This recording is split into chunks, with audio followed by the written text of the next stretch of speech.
അതെ, കുറച്ച് ദിവസങ്ങളായിട്ട് ഈ ഒരു മാച്ചിന് വേണ്ടിയിട്ട് ഇങ്ങനെ കാത്തിരിക്കുകയാണ്. എംബാപ്പെ വേഴ്സസ് ഹാളൻഡ് പോരാട്ടം, നോർവേ വേഴ്സസ് ഫ്രാൻസ് പോരാട്ടം.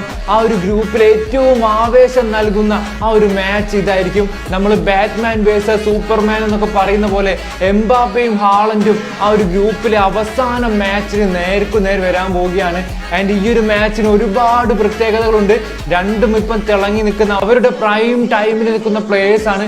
രണ്ടുപേരും 2 മാച്ചുകളിൽ നിന്നായിട്ട് 4 ഗോളുകൾ വീതമാണ് നേടിയത്. സോ ഈ ഒരു മാച്ച് ഒരു കാരണവശാലും നിങ്ങൾ മിസ്സാക്കണ്ട. വെള്ളിയാഴ്ച രാത്രി, അതായത് ശനിയാഴ്ച പുലർച്ചെ 12:30 ഫ്രാൻസ് വേഴ്സസ് നോർവേ പോരാട്ടം. ഫ്രാൻസ് ആണെങ്കിൽ സെനഗലിനെതിരെ 3 ഗോൾ അടിച്ചു.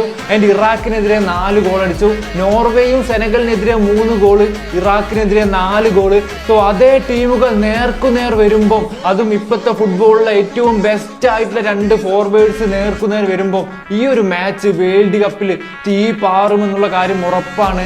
ആൻഡ് ഈ ഒരു മാച്ചിന്റെ ലൈവ് ലിങ്ക് വേണ്ടവർ ഇപ്പം തന്നെ ഒന്ന് ഫോളോ ചെയ്ത് വെക്കുക.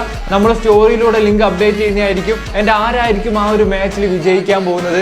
എംബാപ്പയുടെ ഫ്രാൻസ് ആയിരിക്കോ, ഹാളൻഡിന്റെ നോർവേ ആയിരിക്കോ? ജസ്റ്റ് ഒന്ന് കമന്റ് ചെയ്യാം.